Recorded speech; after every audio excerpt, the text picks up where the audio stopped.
D'accord. Voilà. Allez. Bonsoir à tous, à toutes. C'est avec un grand plaisir. On se retrouve, comme chaque jeudi soir, on se retrouve avec Rognan Krish en direct. On est ici en direct de Jérusalem, d'Israël, de Kiryat Arba. Vous êtes aux quatre coins de la terre, en France, en Espagne, en Belgique, en Suisse. Et c'est toujours un plaisir. On se retrouve aujourd'hui pour clôturer et conclure le livre de Job. Voilà, bonne étude à nous tous. Et si vous voyez la rediffusion, vous pouvez voir tous les documents et les rediffusions audio sur un site qui s'appelle fr.lilmod.org. Voilà, Ronnie, c'est à toi. Bon, eh bien, bonsoir. Désolé pour les 2 semaines précédentes qui nous ont fait rater quelques chapitres, mais on va essayer, puisque nous terminons ce soir le livre de Job à travers les chapitres 38 à 42, le dernier chapitre étant le numéro 42. Alors, si j'essaye de résumer, mais d'une manière la plus succincte qui soit, les chapitres que nous n'avons pas pu entreprendre ces 2 dernières semaines, je dirais que ce sont les chapitres où Job interpelle à sa manière l'Éternel, c'est-à-dire qu'il essaie de vouloir se mettre dans un face-à-face, d'avoir un rendez-vous en quelque sorte avec l'Éternel, afin d'essayer d'entendre et de comprendre au mieux ce que l'Éternel entend dans le mot justice. Et au début du chapitre 38 que nous voyons ce soir, au verset 3, l'Éternel va répondre à Job dans au milieu d'un tourbillon et lui dire ceci. Qui est celui-ci qui obscurcit le conseil par des discours sans connaissance? Ce n'est pas encore le verset 3 du chapitre 38, mais plutôt précédemment dans mon résumé. Car en fin de compte, Job va d'une certaine manière, non pas vindicative, mais à travers sa souffrance et sa douleur, qui est partagé entre d'un côté essayer de comprendre ce que l'Éternel attend de lui et de l'autre l'invective de ses amis qui, comme nous l'avons dit précédemment, eh bien, essaient de trouver ou plutôt de forcer Job à accepter la responsabilité qui est la sienne dans les épreuves qu'il subit, parce que ses camarades ont besoin d'un justificatif. Ils ne peuvent accepter la justice froide, sans responsabilité. Ils ne comprennent pas les preuves, et lorsqu'ils ne comprennent pas les preuves, nous l'avons vu, il faut à tout prix essayer de trouver un responsable et de pouvoir pointer du doigt la responsabilité. Qui est celui, alors là oui, c'est véritablement là, au chapitre 38, qui est celui qui dénigre les desseins de Dieu par des discours dépourvus de sens? Blidat, c'est-à-dire sans réflexion, sans conjugaison même de la réflexion. Et l'Éternel continue en lui disant, ceins donc tes reins comme un homme, je vais t'interroger et tu m'instruiras. Alors, la première question qui nous vient à l'esprit quand on se rappelle le début du Sefer, du livre de Job, au chapitre 7 par exemple, eh bien nous avions lu « Qu'est-ce que l'homme mortel? Qu'est-ce que l'homme que tu fasses grand cas de lui ?» Quelle signification avait cette terminologie de l'homme alors et aujourd'hui, c'est-à-dire lorsque nous lisons ce verset? J'ai l'impression que lorsque nous lisions le chapitre 7, l'homme dont il était question nous conduisait à entendre l'homme faible, l'homme mortel. Lorsque l'Éternel dit ici « Ceins tes reins comme un homme, et je t'interrogerai et tu m'instruiras », ceindre ses reins comme un homme, c'est d'une certaine manière vouloir faire entendre à Job qu'il soit fort. et non pas se laisser entraîner dans les méandres précédentes, c'est-à-dire où, comme je le disais, l'homme ne se considérait ou ne pouvait être considéré que seulement à travers sa faiblesse et sa mortalité. Non point. Dieu lui dit saint terrain comme un héros, c'est-à-dire sois un homme fort. Et sois un homme fort parce que je vais te poser un certain nombre de questions. Des questions qui sont là pour te faire entendre au mieux possible la situation dans laquelle l'homme est et la situation dans laquelle le Créateur est. En fin de compte, ce rendez-vous que tu as appelé à corps et à cri et que certains ont pu entendre comme étant, comment dire, outrecuidante vis-à-vis de l'Éternel Dieu créateur, eh bien voilà, je réponds à ta demande, je viens face à toi en quelque sorte, et je te pose des questions. Où étais-tu quand j'ai fondé la terre? Ce sont la suite des versets. Déclare-le-moi si tu as de l'intelligence. Et le verset continue, qui lui a établi sa mesure, si tu le sais, ou qui a étendu le cordeau sur elle. Et Job entend. Et alors qu'il a réclamé ce face-à-face, ou cette rencontre, il reste silencieux. Bien sûr, parce que nous pouvons répondre tout naturellement lorsqu'on nous dit « Où étais-tu quand j'ai fondé la terre ?» Déclare-le-moi si tu as de l'intelligence. Bien oui, il n'y a rien à déclarer. Le silence est d'or, si la parole, elle est d'argent.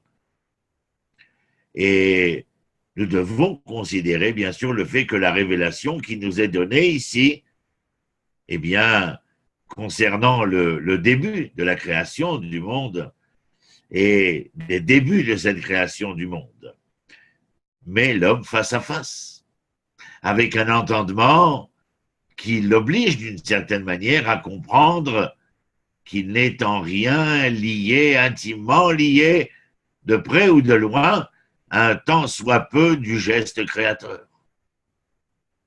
L'homme est responsable d'une création, mais pas dans l'ontologie de la création, pas dans l'origine de la création, mais à partir de ce moment où le créateur a créé la créature, il donne à la créature cette libre démarche d'entreprendre le monde afin de le préserver d'un côté, de lui permettre son fleurissement, mais surtout de préserver l'élan vital inhérent à la création de ce monde et d'être tout ou partie de cet élan vital.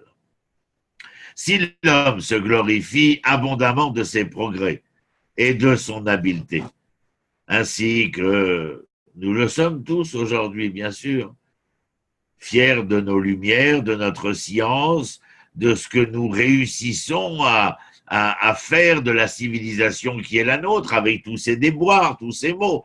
Mais bien entendu, nous voyons quand même que la courbe est exponentielle.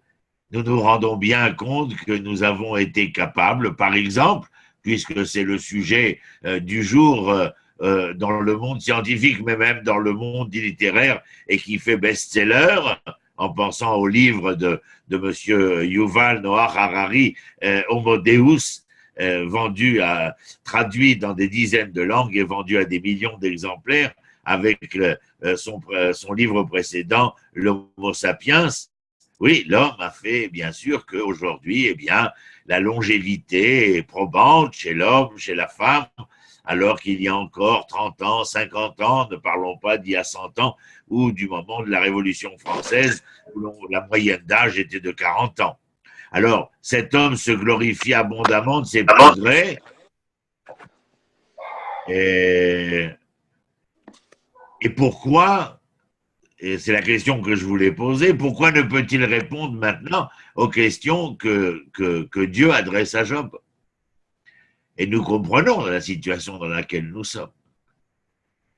Les plus sages parmi nous sont ceux qui vont être capables de confesser, notre incompétence en la matière, notre ignorance en la matière. Nous savons du moins une chose, comme disaient nos sages philosophiques antiques, la seule chose que je sache, c'est bien entendu, c'est que d'abord et avant tout, je ne sais rien. D'ailleurs, d'une certaine manière, je comprends avec humilité face à la création qui suis-je, mais d'un autre côté, je suis prêt, bien entendu, dans cette humilité, à pouvoir acquérir, comprendre, entendre quelle est ma place et à partir de cette place, participer à ce que je rappelais précédemment, cet élan vital.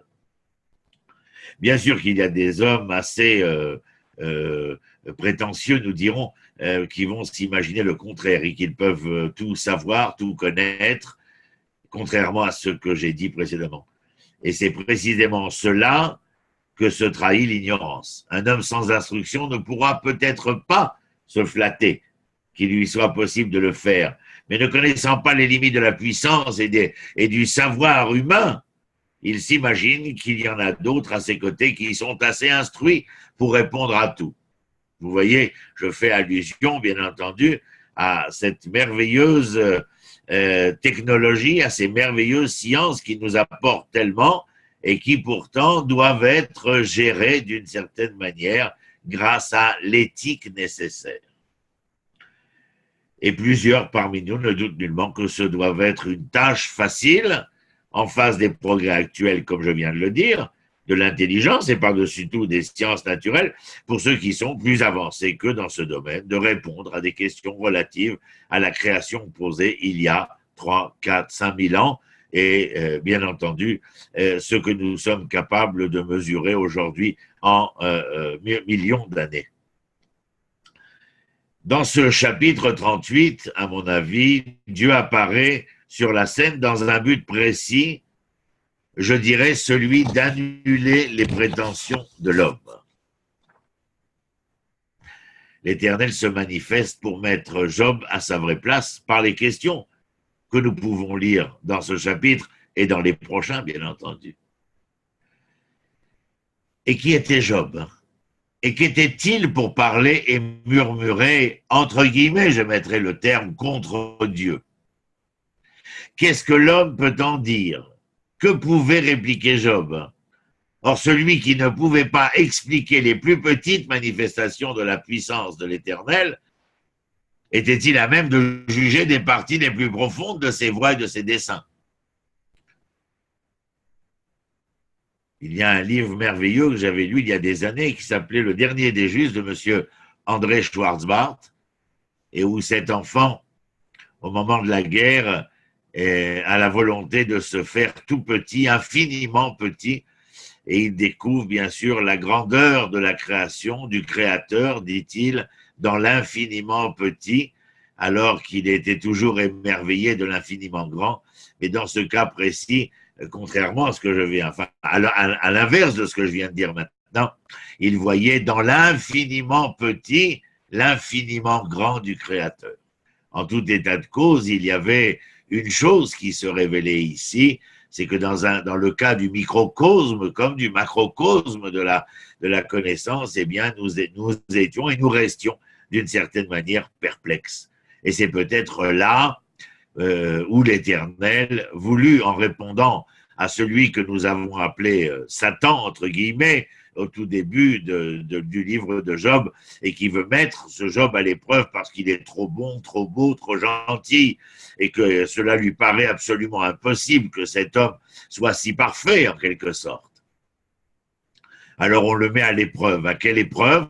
Eh bien, peut-être que c'est celle-ci que, d'une certaine manière, ce Satan, entre guillemets, que je mets, eh bien, voulu amener l'épreuve à révéler un des statuts de l'homme les plus difficiles, à savoir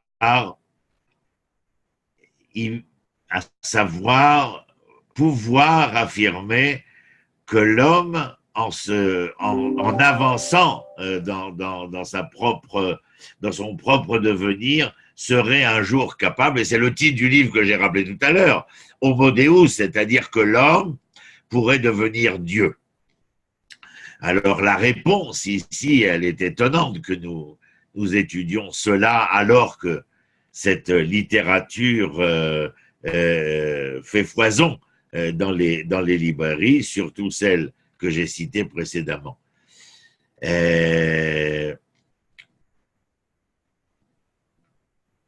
Vous connaissez peut-être une pensée qui a été exprimée par un homme célèbre, Monsieur Pascal.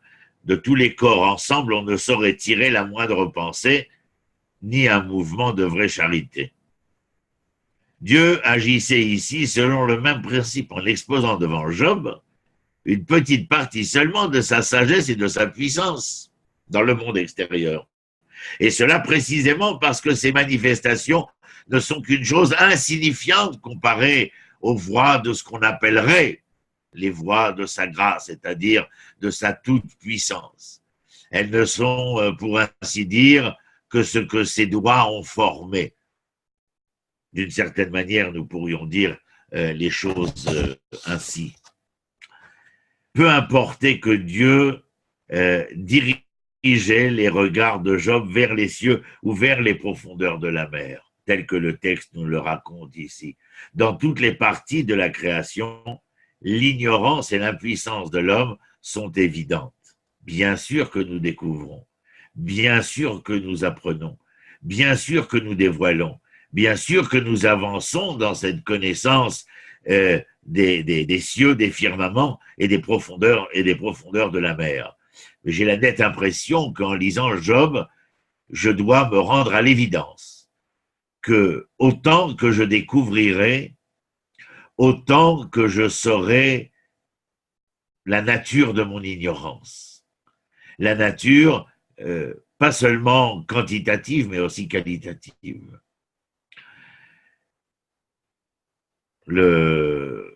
Parmi les versets que vous voyez entre les versets 4 et 11, quand je fis de la nuée son vêtement et de l'obscurité ses langes, quand je lui découpais ses limites et lui mis des barres et des portes, et que je dis, tu viendras jusqu'ici et tu n'iras pas plus loin, et ici s'arrêtera l'orgueil de tes flots. Eh bien, nous voyons bien évidemment que Dieu réduit à néant tous les discours orgueilleux de Job, avec de tels propos qui sont prononcés, je vous le rappelle, dans ce face-à-face. Après avoir traversé les cieux immenses et la mer indomptée et sondé les trésors de la neige, dans ce chapitre-là, et de la grêle, de l'éclair et de ses eaux, il examine en détail divers corps célestes. Puis, vers la fin du chapitre, il s'arrête en terminant devant les petites choses de la nature, en présence desquelles l'homme est également réduit au silence. Et je vous en ai parlé il y a un instant avec le livre de Schwarzbach, quand cet enfant, apeuré, effrayé devant le drame qui se déroule, eh bien, se force à se réduire dans l'infiniment petit, dans l'infinitésimal de son être. Et là, il découvre l'œuvre encore beaucoup plus grande, comme je l'ai dit. Qu'est-ce qui pouvait mieux que de telles paroles démontrer la folie de l'homme qui veut traduire Dieu à la barre de son tribunal? Job avait même émis la prétention de juger les profondeurs morales de Dieu. Est-ce que nous pouvons comparer ceci à cela, c'est-à-dire à la rencontre d'Abraham avec l'Éternel lorsqu'il s'agit de détruire Sodome et Gomorrhe? On en a parlé déjà, bien évidemment. Et en tout cas, on a véritablement cette impression, justement dans ces chapitres que nous n'avons pas vus ensemble dans les 2 dernières semaines. Job avait émis la prétention de juger les profondeurs morales de Dieu, comme je viens de vous le dire, tandis qu'il ne pouvait pas même sonder ce qu'il est dans la moindre partie de son propre univers, ni s'en faire une idée quelque peu complète. Donc vous voyez ici le fossé qui existe ou qui est traduit dans ce chapitre 38, entre la prétention du jugement que voudrait porter Job quand il s'agit de la morale divine, morale, on pourrait dire tzedek, on pourrait dire justice, mais alors d'un autre côté, le fossé est tellement énorme lorsque lui-même n'est pas à même de sonder ce qu'il est en son âme et conscience dans la moindre partie de son univers, vous ai-je dit, ni s'en faire même une idée quelque peu complète. Alors nous voyons combien les choses sont difficiles. Tu peux descendre dans le chapitre 38, parce que vous voyez juste comment passe Pascal maintenant. Tu t'arrêtes par exemple maintenant au verset 15, les méchants sont privés de leur lumière à eux et leurs bras déjà levés et brisés. As-tu pénétré jusqu'aux sources de la mer, ce que je vous ai dit tout à l'heure? As-tu circulé au fond de l'abîme? Les portes de la mort se sont-elles dévoilées devant toi? As-tu vu l'entrée du royaume des ombres, etc., etc. Vous sentez que ici la dialectique est récurrente et qu'elle vient engager l'homme à devoir se mesurer. Descends jusqu'au bout du chapitre, s'il te plaît. Et tu le sais, au verset 21, tu le sais sans doute, car tu es né dès lors et grand est le nombre de tes jours. Mais tu n'as pas pu, bien entendu, arriver en ton âme et conscience à toucher l'essence même de ton propre être, c'est-à-dire que ton appréciation vis-à-vis de toi-même reste et demeure subjective. On passe au chapitre 39. 39, Pascal. Chapitre 39, merci. Connais-tu le temps? Alors là, vous allez voir, chapitre 39 et 40. Connais-tu le temps où enfantent les chamois des roches, le temps où les biches mettent bas, l'as-tu observé? Et tout le chapitre 39 va être ainsi, c'est-à-dire ce descriptif questionnant, interrogeant l'homme par rapport à la connaissance, au savoir le plus objectif qu'il soit de la création et des créatures. L'Éternel continue à faire appel à Job dans ce chapitre en plaçant devant lui d'une manière plus complète la nature animée et avec laquelle, eh bien, Job doit se confronter, surtout pas devenir inanimé, mais au contraire se mesurer. Job va, à mon avis, il a l'air ici complètement humilié dans sa propre estime et il a l'air honteux. Honteux de quoi? Disons-le tout simplement, d'avoir murmuré, pour ne pas dire parler ou crier, murmuré contre Dieu et ses voix sans comprendre celle-ci en aucune manière. Chose à laquelle nous sommes tous autant que nous sommes confrontés. Ayant accepté cette vérité, et alors qu'il se soumet entièrement à Dieu, et en son âme et conscience se remet à l'Éternel, il se remet à Dieu parce qu'il est certain à ce moment-là que Dieu devait avoir un but des plus consacrés et dignes pour lui-même, Job, dans toutes les épreuves qu'il lui avait dispensées. Et Job va ouvrir la bouche, regardez par exemple le verset, le chapitre 40, Pascal, et regardez les versets 3 à 5. On peut y aller. Chapitre 40, versets 3 à 5. On laisse le 39 parce que vous avez remarqué que l'ensemble des propos émis ici sont des propos récurrents concernant le fossé dont il est question. Alors regardez, l'Éternel répondant à Job dit, le censeur du Tout-Puissant, c'est Job, persistera-t-il à récriminer contre lui? Le critique de Dieu répondra-t-il à tout cela? À tout ce qui a été énuméré maintenant au chapitre 39. Et Job va répondre à l'Éternel. Ah, que dit-il? Et quoi? Je suis trop peu de choses. Que te répliquerai-je? Il est vrai, après de tels propos que lus précédemment. Je mets ma main sur ma bouche. J'ai parlé une fois, je ne prendrai plus la parole. 2 fois, je ne dirai plus rien. Et là, vous voyez, dans ce chapitre 40, verset 7, quelque chose que vous avez vu au chapitre 38. Saint terrain comme un homme, je vais t'interroger, tu m'instruiras. Prétends-tu vraiment prendre en défaut ma justice, me condamner pour te justifier? As-tu donc un bras comme celui de Dieu? Fais-tu retentir comme lui la voix du tonnerre? Alors pars-toi de majesté, de grandeur, revêt-toi de splendeur et de magnificence.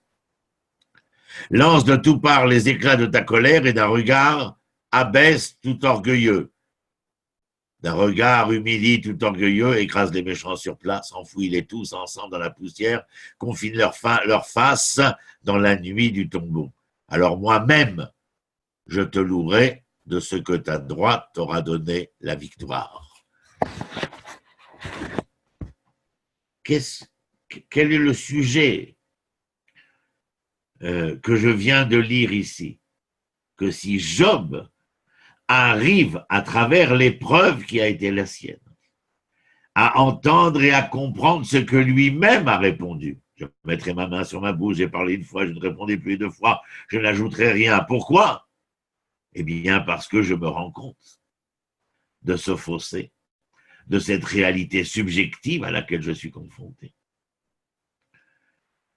Dans le cas de Job, nous avons la réalisation de deux vérités.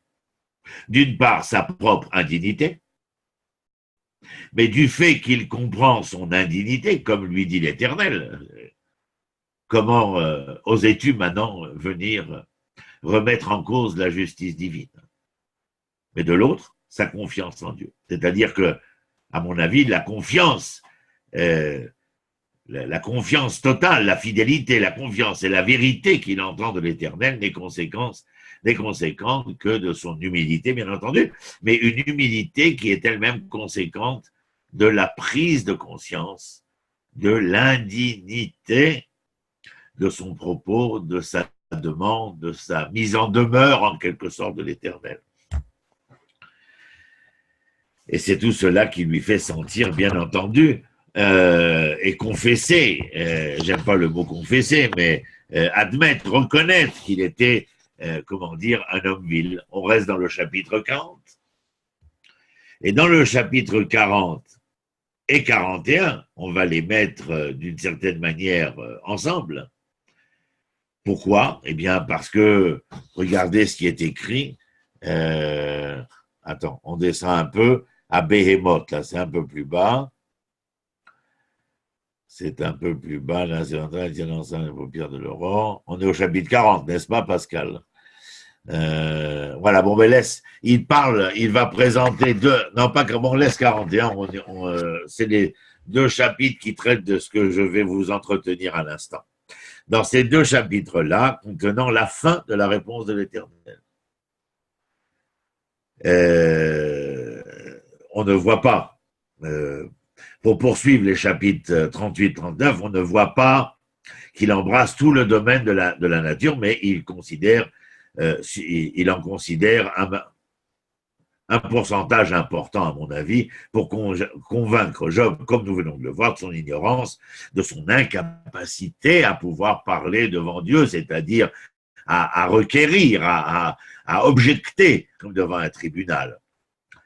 Dans ces chapitres 40-41, de dernier exposé en quelque sorte, Dieu ne prend, comme nous le voyons dans ces chapitres, et je vous le dis, mais nous sommes obligés d'avancer pour pouvoir aussi discuter nous-mêmes, eh bien, au chapitre 40 et 41, deux créatures dont l'une est un animal puissant de la terre et va être dépeint dans ce chapitre 40, et l'autre, un monstre des eaux, tout aussi puissant au chapitre 41. Alors, le premier, au chapitre 40, s'appelle Béhémoth. Béhémoth, en hébreu, ce sont les animaux. Mais il y a... Je ne peux pas m'empêcher de me taire, de parler, pardon, parce que je devrais peut-être me taire. Mais lorsque je dis Béhéma, il n'est pas seulement question de la bête. Mais lorsqu'il parle de la Béhéma, c'est-à-dire un peu dans ce que nous entendions chez Cocteau, ce rapport dialectique entre la belle et la bête. Et dans le chapitre 40, le premier est le Béhémoth, et dans le second, c'est le Léviathan.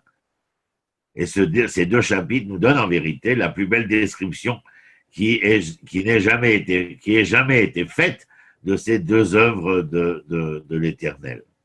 Mais quel est le but de venir nous parler de l'être animal d'un côté, et puis l'autre qui, dans les eaux vivifiantes ou revivifiantes, serait en quelque sorte celui qui viendrait délivrer l'homme de la bête, et en fin de compte, le Léviathan, entre guillemets, encore une fois, serait comme la belle.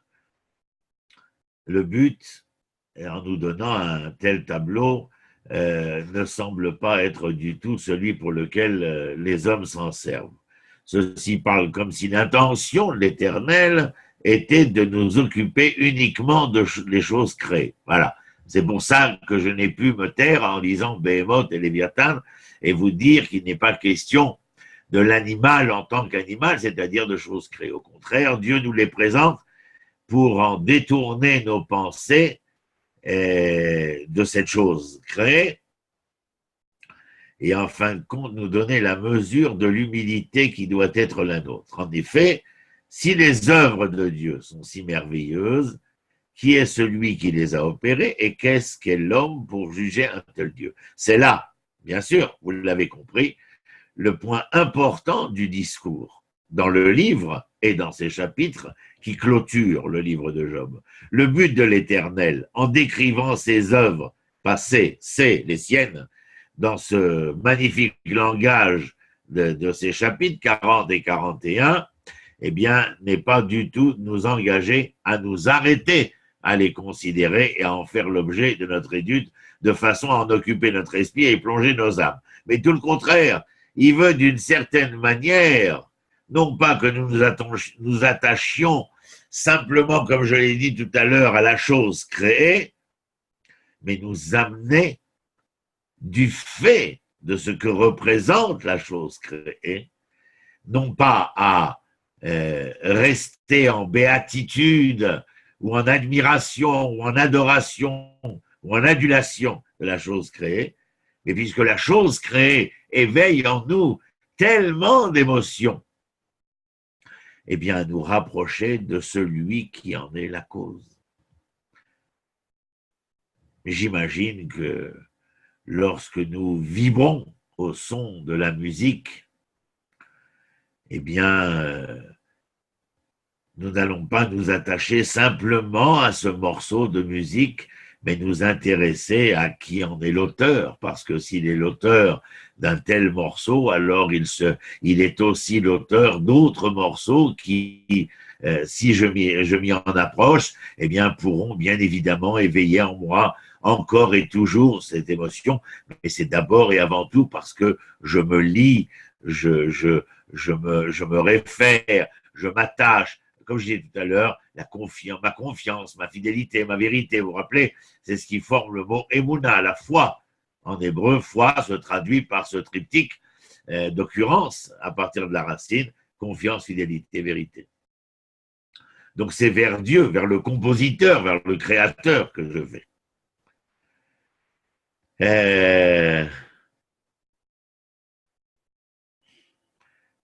Est-ce que nous sommes capables de penser qu'après cette rencontre avec Dieu, Job peut encore lui aussi se préoccuper de la Béhémoth ou du Léviathan? Bien sûr que non. Job reconnaît la grandeur de la création, qu'elle soit dans l'infiniment petit ou dans l'infiniment grand. Et c'est le but auquel Dieu veut amener Job. En fin de compte, est-ce que Satan est ou n'est pas? C'est pas vraiment la question. C'est le fait que l'événement nous raconte que il y a une volonté de mettre à l'épreuve l'homme qui paraît, disons le mot, il est si pieux. Et un de nos maîtres, le Rav et professeur Léon Yehuda Ashkenazi, qui a exercé en France et en Israël ensuite, eh bien, ça m'est sorti de la tête la phrase qu'il disait. Voilà, ça me reviendra. Ça m'est sorti de la tête.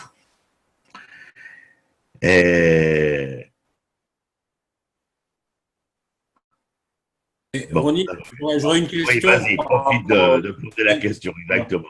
Tu viens de parler du Satan. Et justement, moi qui viens de la tradition chrétienne, on m'a longtemps appris que, en fait, c'était le Satan qui avait l'autonomie d'envoyer les épreuves et que, d'une certaine façon, ça disculpait Dieu de sa responsabilité à ce qu'on considère comme le mal. Mais par contre, dans Job, on voit pas du tout que Job puisse, entre guillemets, il n'y a pas de dualité. En fait, Job, il ne parle qu'à Hachem et il ne voit que lui dans son épreuve. Alors, c'est la phrase que je cherchais de Manitou, mais bon, ça me revient pas maintenant. Et si ça me revient, je vous la dirai. Sinon, je vous l'enverrai par WhatsApp. Mais il est clair que je dis que j'ai mis le Satan entre guillemets parce qu'en fin de compte, Dieu… Ah, voilà, c'est cela que je disais. Job paraissait… Comment paraissait-il? Il paraissait un homme pieux. Et Manitou disait, faites attention, pieux, ça peut être sans X. C'est-à-dire que être un pieux, c'est être inamovible. Et c'est peut-être là que le sujet blesse.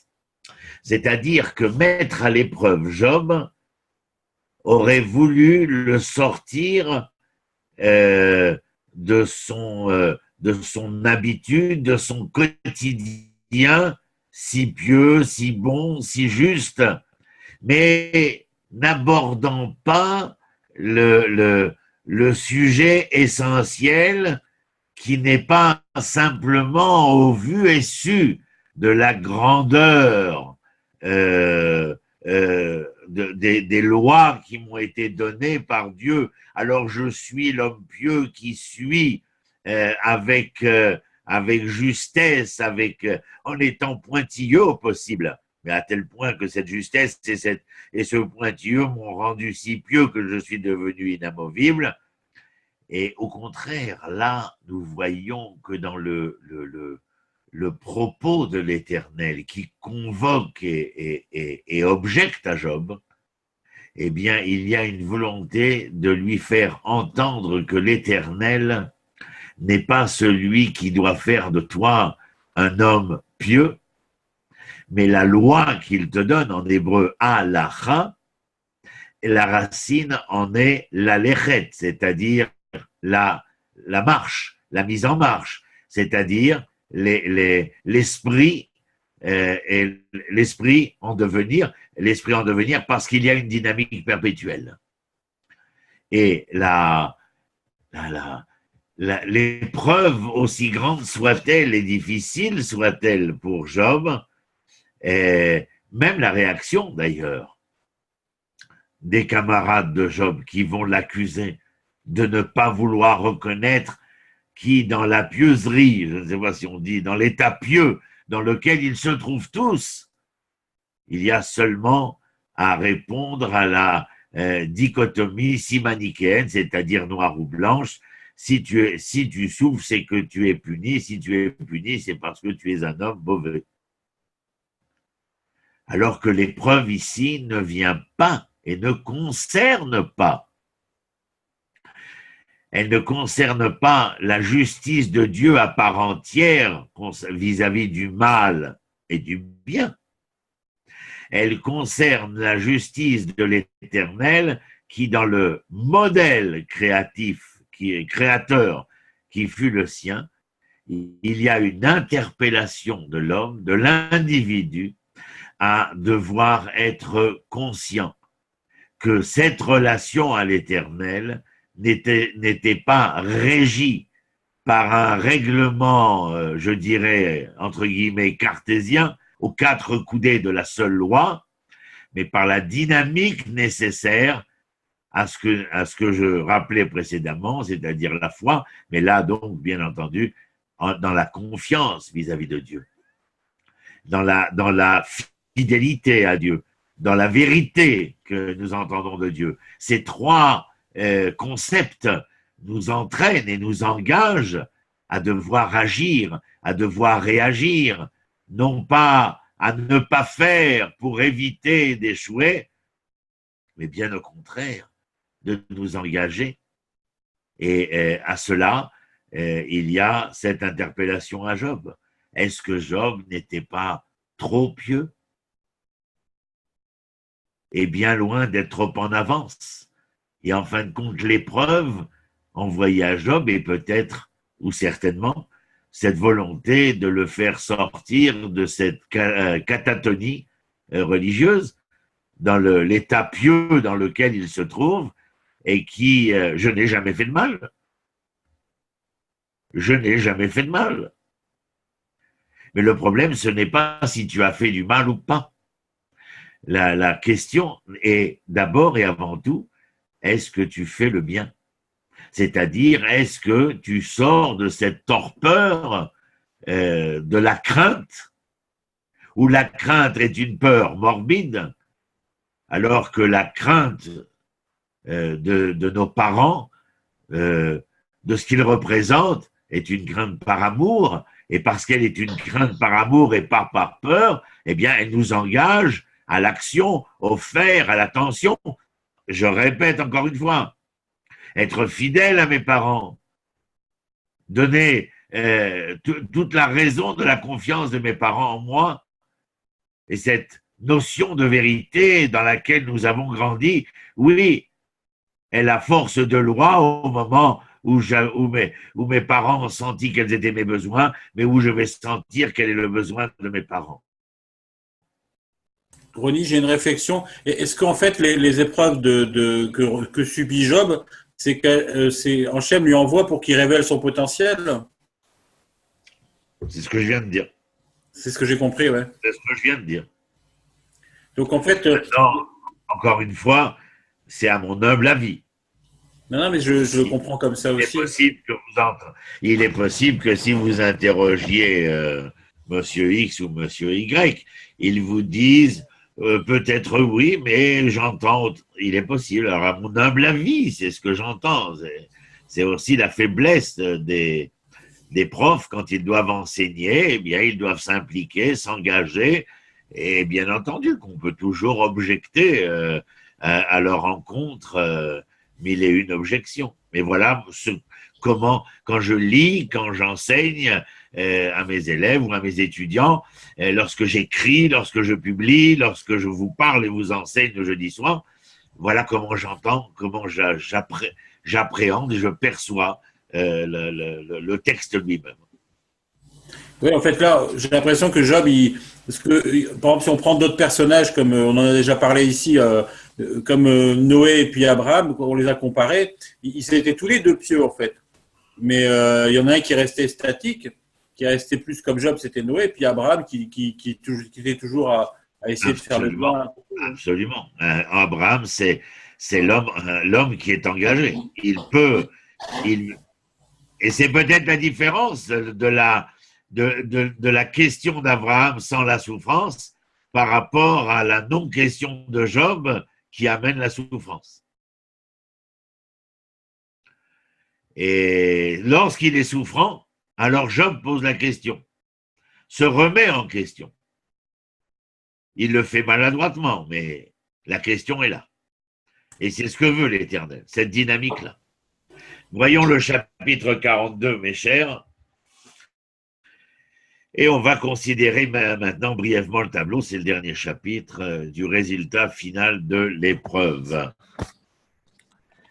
Et Job répondit à l'Éternel et dit, verset 1, « Je sais que tu peux tout et qu'aucune conception ne dépasse ta puissance.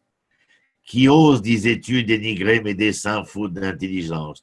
Oui, je me suis exprimé sur ce que je ne comprenais pas, sur des choses trop merveilleuses pour moi, que je ne connaissais pas. Écoute donc, ajoutais-tu, c'est moi qui parlerai. Je vais t'interroger et tu m'instruiras. Vous voyez cette phrase, Shmana vanochi edaber, et shalecha ve'odine odi. C'est moi qui dois te questionner, vous comprenez? Ce n'est pas à toi de questionner l'Éternel. Et si tu questionnes l'Éternel, c'est parce que en vérité, ton questionnement personnel est probant et important.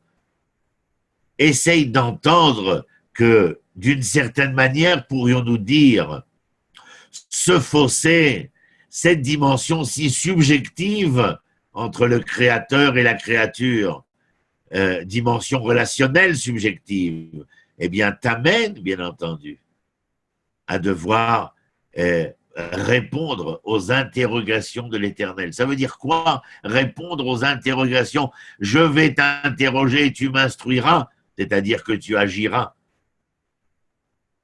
Tu agiras. Regardez le verbe. Moi, je te demanderai, et shalecha ve'odieni. Léodia, c'est la racine de da'at, c'est-à-dire cette conjugaison de l'entendement du monde qui est le nôtre, de notre monde personnel, du monde collectif, du monde humain, du monde créé, etc., etc. Et au verset 5, je ne te connaissais que par ouï dire, mais maintenant je t'ai vu de mes propres yeux. Eh bien, il était temps. Qui voyais-tu alors précédemment? C'est pourquoi je me rétracte et me repens sur la poussière et sur la cendre. Vous comprenez la problématique? C'est que je ne te connaissais que par ouï dire, mais maintenant je t'ai vu de mes propres yeux. C'est-à-dire que la situation de ne pas vouloir faire le mal était dans l'ouï dire. Alors que cette mise en œuvre activiste de la confiance, de la fidélité, de la vérité, c'est la manière la plus foncière d'affirmer que je t'ai vu de mes propres yeux. En fin de compte, de dire tu es toujours face à moi, tu es toujours présent parmi moi. Et c'est pourquoi je me rétracte au verset 6 et me repens sur la poussière et la cendre. Alors bien sûr, encore une fois, je vous le dis, c'est l'entendement qui est le mien, à mon avis, me paraît bien entendu juste, hein, Val. Oui, ça c'est le chapitre 42. Et j'essaye de savoir comment finir. Il dit un peu plus loin, c'est pourquoi j'ai horreur de moi, je me repens dans la poussière et dans la cendre, c'est ce qu'on vient de lire. Il n'y avait plus rien de superficiel chez lui maintenant. Il ne s'agissait plus d'une rumeur éloignée, je reviens dessus. Rendez-vous compte, j'ai cette impression qui me sort de mes gonds, en quelque sorte. De dire alors, en ne faisant pas le mal, je ne suis que dans l'ouï-dire. Mais dire que j'ai rencontré Dieu, c'est-à-dire que Dieu est avec moi, parmi moi, qu'il ne m'abandonne pas, c'est lorsque je prends conscience que je dois être l'activiste qui me demandait. L'Éternel dit à Job, moi je t'interroge, et toi tu dois répondre. Mais tu ne peux pas répondre, en hébreu c'est da'at qui est marqué, c'est-à-dire que tu dois te conjuguer, toi la créature, avec ma création, et être capable dans cette relation-là de révéler toute la conjugalité.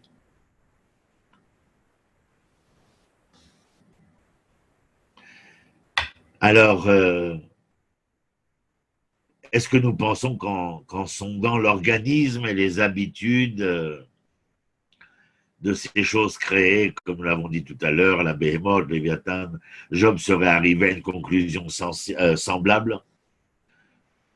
Bien non, parce qu'auparavant, il était confronté à la réalité infiniment petite ou infiniment grande des choses créées. Et alors? Est-ce que les hommes s'engagent pour cela? Est-ce que parce que les hommes ont conscience de l'immensité de la phénoménologie de la création, qu'ils ont face à leurs yeux, comme de l'infiniment petit dont nous avons parlé, alors les habitudes du Béhémoth et du Léviathan, en fin de compte, comme si je venais vous dire, alors quoi? En prenant conscience de toute cette chose créée, si belle, si magnifique, si resplendissante, alors l'homme viendrait à vouloir faire taire la bête et donner la parole à la seule belle. Ah, ça serait un happy end, bien entendu. Ce n'est pas le cas. il avait affaire avec Dieu lui-même qui s'était servi de ses œuvres, de sa puissance, dans le but exprès d'amener Job à ses pieds, pas dans le sens de l'esclave, mais dans le sens de celui qui, arrivé jusque-là, reconnaît qui est là. Ensuite, il a détourné de toutes ces choses créées par leurs moyens mêmes, c'est-à-dire que les choses créées sont devenues un danger. Elles ont été capables de bouleverser le quotidien, de créer la peur, la crainte, la souffrance, le mal, la douleur, etc. Pour que nous puissions enfin nous occuper entièrement de nous-mêmes. Et puis ensuite, vous avez vu le verset où on s'arrêtait, l'Éternel va, et il arriva après que l'Éternel eut dit ces paroles à Job, que l'Éternel dit à Eliphaz le Thémanite, c'est le plus âgé des trois camarades. Ma colère s'est enflammée contre toi, dit l'Éternel à Eliphaz, et contre tes deux compagnons, car vous n'avez pas parlé de moi comme il convient, comme mon serviteur Job. Donc Dieu s'adresse au plus âgé des trois, comme je vous le disais. Et pourtant, c'est celui qui avait parlé avec le moins d'esprit accusateur, mais quand même coupable. Voilà ce que dit l'Éternel. Pourquoi coupable? Parce que s'il est le plus ancien, il est clair qu'on se serait attendu à ce qu'il soit un peu plus avisé que ses compagnons. Or, ce ne fut pas le cas. En examinant le débat superficiellement, on pourrait penser que Job avait dit autant de paroles erronées relativement à Dieu que ses amis. C'est l'impression que nous aurions. Mais même pour un lecteur comme nous qui pourrait entendre cela, c'est-à-dire que Job a dit autant de paroles problématiques relatives à Dieu que ses camarades. Eh bien, même pour un tel lecteur, il pourrait sembler que Job avait parlé de lui d'une manière plus téméraire que ces derniers. Peut-être, dirais-je, parce que les camarades cherchaient un responsable, et surtout pas leur responsabilité, alors que Job ne cherchait pas un responsable, il interrogeait Dieu sur le sens de la justice parce qu'il se sentait, lui, tout ou partie responsable de ce qui arrivait peut-être. Et donc, il se remettait en question. Il voulait, en demandant à Dieu, comment pouvait-il abattre sur Job, qui était cet homme qui ne faisait pas le mal, comme nous venons de le dire il y a quelques instants, faire s'abattre la souffrance, la douleur, la contrainte, etc., etc., alors qu'il était un homme qui ne faisait pas le mal. Mais le seul fait que Job ait voulu se mesurer à la justice divine et d'avoir une oreille attentive à la réponse lorsqu'il interpelle Dieu pour cette rencontre, pour ce rendez-vous-là. C'est parce qu'il a, alors bien, certainement que lorsqu'il demande le rendez-vous, il est outrecuidant, parce qu'il n'arrive pas à comprendre par lui-même. Mais il ne vient pas rendre l'Éternel responsable de prime abord. Il veut ce rendez-vous, il veut ce face-à-face, afin d'essayer de comprendre et d'entendre s'il est oui ou non vraiment responsable. C'est une probabilité qu'il n'accepte pas durant les 42 chapitres. Mais c'est une probabilité. En fait, la miséricorde de l'Éternel, dirons-nous, supporte beaucoup plus tendrement que les hommes ne le supposent les paroles inconsidérées que peuvent proférer des affligés, écoutez bien maintenant, sous l'empire d'une épreuve aussi terrible que celle-là. Les camarades étaient affligés de l'affliction de Job, mais eux n'étaient pas touchés personnellement.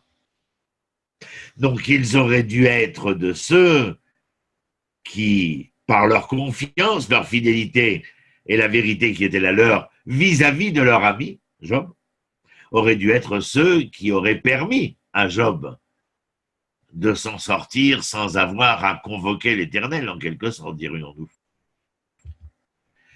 Il est très facile pour ceux qui ne souffrent pas de juger les paroles amères que quelqu'un qui est plongé de quelqu'un qui est plongé dans une telle fournaise. En hébreu, nous disons Al Tadun et Adam Betsaharo, ne juge pas l'homme au moment où il est dans sa douleur, parce qu'il y a là une perte totale de l'infiniment petite objectivité qui soit. Et c'est ce dont les trois amis de Job étaient coupables. Combien souvent la vérité de l'Éternel est maintenant employée à l'exaltation du moi, et pourtant combien une telle manière d'agir est contraire à son caractère et à sa volonté. Les trois amis n'avaient-ils pas fait ces deux écarts, c'est-à-dire quoi?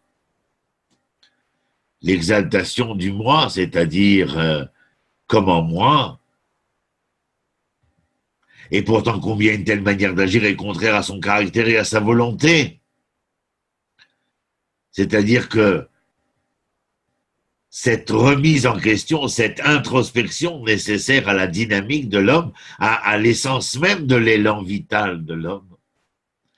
Les trois amis s'étaient mis à l'écart par le fait qu'ils avaient agi, comment dirais-je, de cette manière, en n'étant pas de ceux qui acceptaient, mais qui l'introspection, la question, la remise en question.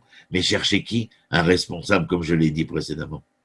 Ensuite, à la fin du 42, Dieu commande à Éliphaz de prendre pour lui et ses deux amis 7 taureaux, 7 béliers, et il va lui dire d'aller vers mon serviteur Job et offrir un sacrifice, un holocauste pour vous. Il les ordonne à ces trois camarades-là, comme devant être la confession solennelle de leurs erreurs, afin que je n'agisse pas avec vous selon votre folie, car vous n'avez pas parlé de moi comme il convient, comme mon serviteur Job. Et l'Éternel rétablit l'ancien état de Job comme il eût prié pour ses amis, c'est-à-dire que Job retrouve une femme, des enfants, la sérénité matérielle. Touchante manifestation. Non seulement Dieu va délivrer de cette épreuve Job, mais il va le délivrer à la fin de 42, parce que Job va prier pour eux. Lorsque son cœur s'ouvrit à travers sa prière en faveur de ses amis, Job lui-même avait maintenant la conscience qu'il était délivré. Pourquoi pouvait-il prier pour ses amis? Parce que lui avait entendu et compris ce que nous avons expliqué durant ce cours ce soir. L'Éternel alors le délivre de sa captivité, après avoir prié pour ses amis. Mais il n'a pu prier pour ses amis que parce qu'il était lui-même libéré.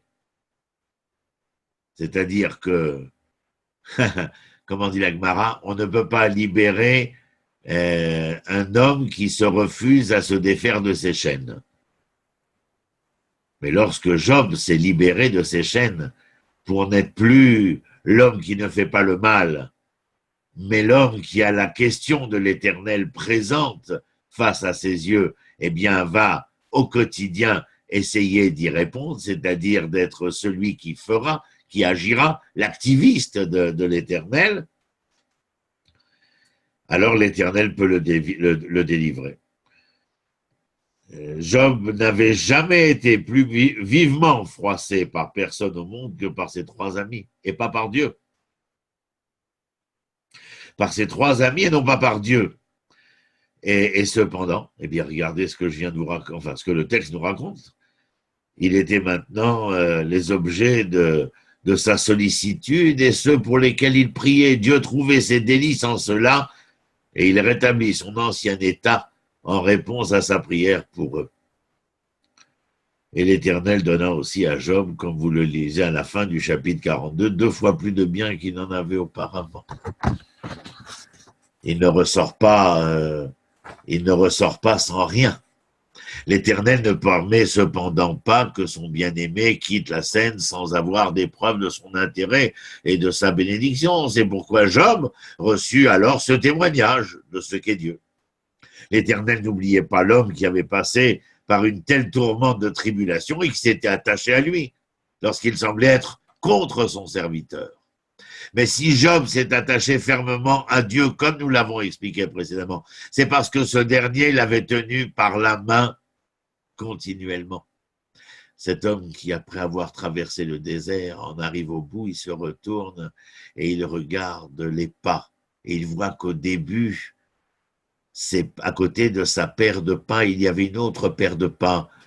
Alors il dit, oh, quelle chance avais-je que l'Éternel m'accompagnait parce qu'il était seul. Qui était le propriétaire de ces autres pas?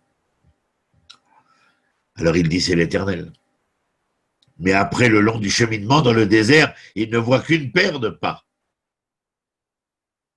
Alors il se tourne vers l'Éternel comme s'il avait trouvé, lui, le chemin.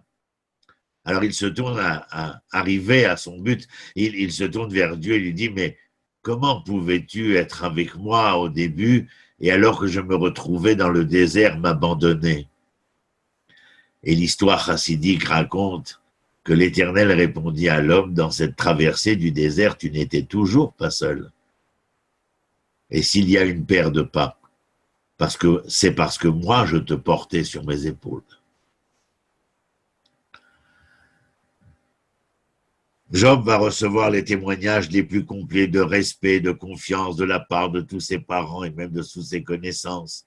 Il est écrit à tous ses frères et toutes ses sœurs et tous ceux qu'il avait connus auparavant vers à lui. Vous vous rappelez comment ils s'éloignèrent et mangèrent le pain avec lui dans sa maison et ils sympathisèrent avec lui, le consolèrent de tout le mal que l'Éternel avait fait venir sur lui et lui donnèrent chacun une kessita et chacun un anneau d'or. Oui, vous voyez, il va falloir que Job puisse maintenant enseigner, faire entendre et comprendre. Je termine. S'attacher profondément à ce livre parce qu'il est un besoin pour notre entendement et notre compréhension de ce que nous avons expliqué ce soir et qui sert de conclusion à toutes les autres semaines. Et nous en avons tout autant besoin dans ces jours qui sont les nôtres, de fin d'année civile, de fête chez certains, mais en tout cas, nous avons tellement besoin de nous réjouir parce que nous avons conscience d'être dans des jours de confusion et d'incrédulité croissante. Alors que la parole, l'épreuve, l'entendement et la compréhension de Job, eh bien, puissent nous servir à devenir ce que j'imagine le texte voulu, à savoir que maintenant que les frères, les sœurs et tous les gens qu'il aimait sont venus manger à sa table, il va falloir les éduquer. Parce que le texte nous dit « Et le consolèrent de tout le mal que l'Éternel a fait venir sur lui ». Il n'avait strictement rien compris. Donc c'est à Job maintenant de leur apprendre ce que nous avons expliqué. Merci à vous. Rav. Merci. Ronnie, ça suffira. Oui, juste une question. Au début, on voit donc Job qui faisait des sacrifices pour un oui, pour un non, même pour ses fils au cas où ils auraient péché.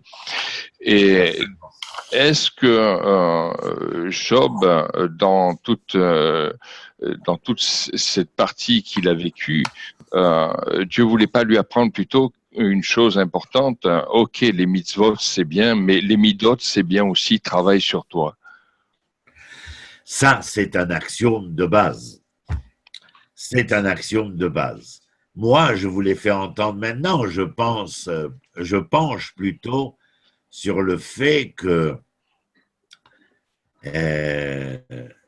la volonté de Job de ne jamais vouloir transgresser le transformer en cet homme pieux que j'ai voulu faire entendre, c'est-à-dire celui qui viendrait objecter qu'il n'a jamais fait le mal ou jamais fait de mal. Mais si on parle de midot, c'est-à-dire de caractère, de la manière d'être et de devenir, alors Dieu lui dit que, en reprenant votre terme de mida, c'est-à-dire de juste mesure dans la manière du comportement et de la conduite, alors il y a non pas le fait de pouvoir affirmer que je n'ai rien fait de mal et je n'ai jamais fait le mal, mais cette capacité à vouloir être tout ou partie impliqué dans la confiance, la fidélité, la vérité au monde créé, à la création. Et ça, c'est un trait de mesure comportementale et de conduite essentiel. Nous ne pouvons être rassurés simplement parce que dans le seul suivi de la loi, nous nous assurons que nous ne sommes pas des hors-la-loi. Il y a une dimension de l'être qui dépasse la loi. La loi n'est là que pour rendre la justice plus juste, le monde plus ordonné, comme les Grecs l'appelaient un cosmos. Et donc, il est véritable, ces deux choses-là sont intrinsèquement liées, à savoir cette mesure du caractère, du comportement, de la manière d'être. Moi, j'appellerais cela les lettres de noblesse de l'être. Et ces lettres de noblesse sont non seulement à l'origine de celui qui appliquera la loi, car celui qui applique la loi sans être cet être de noblesse, eh bien blesse la loi, mais si l'être de noblesse applique la loi, il ne l'applique pas pour être incondamnable, mais il l'applique afin de faire du monde dans lequel il est un monde qui soit plus juste, plus vrai et meilleur. Donc, si j'ai bien compris, il devient plus un acteur qu'un religieux. Et c'est ce que j'ai dit tout à l'heure. Le mot halakha en hébreu vient de la racine de aller, marcher. C'est-à-dire faire de la loi quelque chose de pieux ou de statique est à l'encontre de la sémantique de la racine, c'est-à-dire celle qui aspire au devenir en mouvement. D'accord. Merci. Voilà. Est-ce qu'il y a d'autres questions, mes chers? D'ailleurs, Ronnie, le voilà, je me demandais s'il était là. voilà. D'ailleurs, Ronnie, la plante des pieds se dit en hébreu comment? Comment elle se dit? C'est pas Ashrei qui veut dire bonheur? C'est le bonheur est dans la marche aussi. Oui, évidemment. Évidemment, tu as entièrement raison. Ça confirme ce que tu dis. Absolument. Hein? Voilà. Il ne peut pas y avoir le bonheur, et le bonheur il n'est pas statique. Et de penser à la contraction de la terminologie de bonheur. Le bonheur, il est à celui qui arrive à temps. Mais pour arriver à temps, il faut se mettre en marche. Merci. Merci à vous. À la semaine prochaine, on commence Shirachirim, le cantique des cantiques, c'est-à-dire que nous allons rentrer dans l'amour, la passion. Enfin, on va se régaler, quoi. Merci beaucoup, Ronnie, pour ces enseignements. Passez une bonne soirée, bonne fin de semaine, bonne fête de fin d'année à ceux qui sont répartis un peu partout et que